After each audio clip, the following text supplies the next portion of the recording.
Mega 9 TV. Telangana రాజకీయాల్లో ముందస్తు ఎన్నికల మంటలు మొదలయ్యాయా? ముందస్తు ఎన్నికలు జరగడం ఖాయమేనా? రేవంత్ సర్కార్ 2.5 పాలనపై వ్యతిరేకత పెరుగుతుందా? తాజా సర్వేలు ఏం చెబుతున్నాయి? 2 ఏళ్ల ముందే సర్వేలు ఊపందుకోవడానికి కారణాలేంటి? ఈసారి ఆ పార్టీకి 90 నుండి 100 సీట్లు పక్కా అని వస్తున్న సర్వేల్లో నిజమెంత?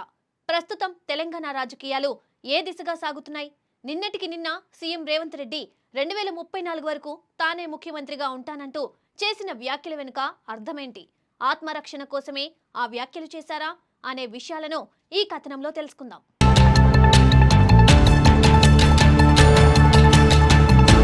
తెలంగాణ రాష్ట్ర రాజకీయాలు గతంలో ఎన్నడూ లేనంత వేగంగా మారుతున్నాయి.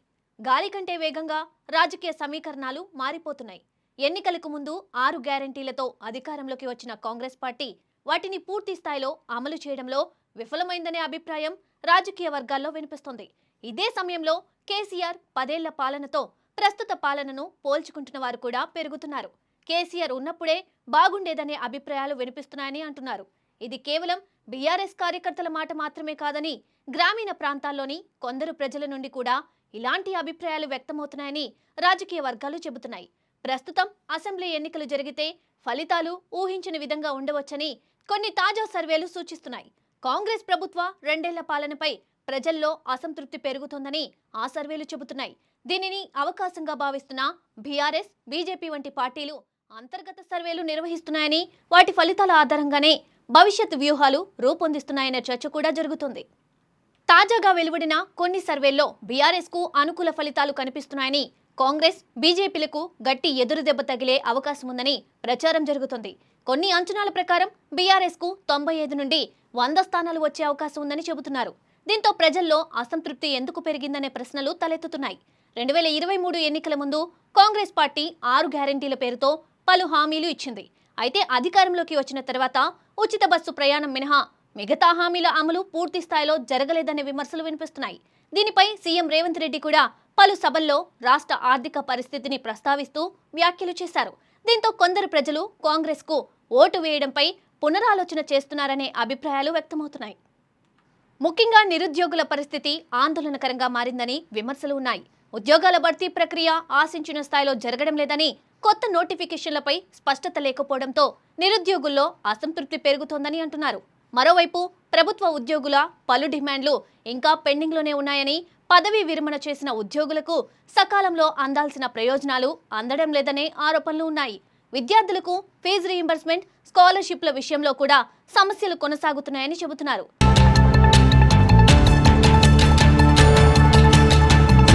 అలాగే వృద్ధాప్య పెన్షన్ల పెంపుపై ప్రభుత్వం స్పష్టత ఇవ్వడం లేదని విమర్శలు వస్తున్నాయి. ఈ కారణాల వల్లే వివిధ వర్గాల ప్రజల్లో కాంగ్రెస్ ప్రభుత్వంపై 2 ఏళ్లకే వ్యతిరేకత ప్రారంభమైందని కొన్ని సర్వేలు, రాజకీయ విశ్లేషకులు అభిప్రాయపడుతున్నారు. మరోవైపు బీఆర్ఎస్ పాలనలో ప్రతి 3 నెలలకు ఒకసారి అయినా ఏదో ఒక సంక్షేమ పథకం ద్వారా ప్రజలకు లబ్ధి చేకూరేదని, ప్రస్తుతం ఆ పరిస్థితి కనిపించడం లేదని కొందరు ప్రజలు అంటున్నారు. ఈ అంశాలు ఒకవైపు ఉంటే తెలంగాణ ఆత్మ గౌరవానికి భంగం కలుగుతుందనే చర్చ కూడా రాజకీయ వర్గాల్లో ప్రారంభమైంది. సీఎం రేవంత్ రెడ్డి గతంలో టీడీపీలో పనిచేసిన విషయం ప్రస్తావిస్తూ కొందరు రాజకీయ ప్రత్యర్థులు విమర్శలు చేస్తున్నారు. ఏపీ నాయకుల ప్రభావం మళ్లీ తెలంగాణపై పెరుగుతుందనే వాదనలు కూడా వినిపిస్తున్నాయి. తెలంగాణ కోసం జరిగిన ఉద్యమం, ప్రజల త్యాగాలను గుర్తు చేస్తూ కొందరు అసంతృప్తి వ్యక్తం చేస్తున్నారు. సమైక్య రాష్ట్రంలో ఎదురైన పరిస్థితులు మళ్లీ పునరావృతమవుతున్నాయనే అభిప్రాయాలు కూడా వ్యక్తమవుతున్నాయి. ఇప్పుడు కేసీఆర్ అధికారంలో ఉంటే ఏపీ నాయకులు ఈ విధంగా వ్యవహరించేవారా అనే ప్రశ్నలు కూడా కొందరి నుండి వినిపిస్తున్నాయి. బీఆర్ఎస్ అధికారంలో ఉంటే హామీల అమలు ఆగేదే కాదని చెప్పే రైతులు కూడా ఉన్నారని పార్టీ వర్గాలు చెబుతున్నాయి. ఈ వ్యతిరేకత ఒకవైపు ఉండగా, మరోవైపు కాంగ్రెస్ పార్టీలో అంతర్గత విభేదాలు, రహస్య సమావేశాలపై వస్తున్న వార్తలు కూడా పార్టీ గ్రాఫ్ను ప్రభావితం చేస్తున్నాయని విశ్లేషకులు అంటున్నారు. అందుకే సీఎం రేవంత్ రెడ్డి ప్రతి సభలో కాంగ్రెస్ కు ప్రజల్లో మంచి ఆదరణ ఉందని, మరో 15 ఏళ్లు కాంగ్రెస్ ప్రభుత్వమే కొనసాగుతుందని, 2034 వరకు తానే ముఖ్యమంత్రిగా ఉంటానని ధీమా వ్యక్తం చేస్తున్నారని చెబుతున్నారు. కొన్ని అంతర్గత సర్వేల సమాచారం తన దృష్టికి వచ్చిన నేపథ్యంలోనే ఆయన ఇలాంటి వ్యాఖ్యలు చేస్తున్నారనే అభిప్రాయం వ్యక్తమవుతోంది. మరోవైపు కొన్ని సర్వేలు ఇప్పటికిప్పుడు ఎన్నికలు జరిగినా బీఆర్ఎస్ కు స్పష్టమైన మెజార్టీ వస్తుందని సూచిస్తున్నాయి. కవిత కొత్త పార్టీ ఏర్పాటు చేసిన బీఆర్ఎస్ ఓటు బ్యాంకుపై పెద్దగా ప్రభావం ఉండదని గులాబీ శ్రేణులు చెబుతున్నాయి. అంతేకాకుండా 2028 అసెంబ్లీ ఎన్నికల్లో బీఆర్ఎస్ ఒంటరిగా పోటీ చేసిన 95 నుండి 110 సీట్లు గెలుచుకునే అవకాశం ఉందని కొన్ని సర్వేలు పేర్కొంటున్నాయని అంటున్నారు. సింహం ఎప్పుడు సింగిల్ గానే వస్తుంది అనే డైలాగ్ లాగా బీఆర్ఎస్ కు ఇప్పుడు మాత్రమే కాదు భవిష్యత్తులో కూడా పొత్తుల అవసరం లేదని ఈ సర్వేలు నిరూపించాయని పార్టీ నాయకులు చెబుతున్నారు. అయితే ప్రస్తుతం సర్వేలు ఎలా ఉన్నా 2028 అసెంబ్లీ ఎన్నికల నాటికి ప్రజల మూడ్ ఎలా ఉంటుందో, కాంగ్రెస్ తిరిగి ఓటర్లను తన వైపు తిప్పుకోగలదో లేదో వేచి చూడాల్సిందే.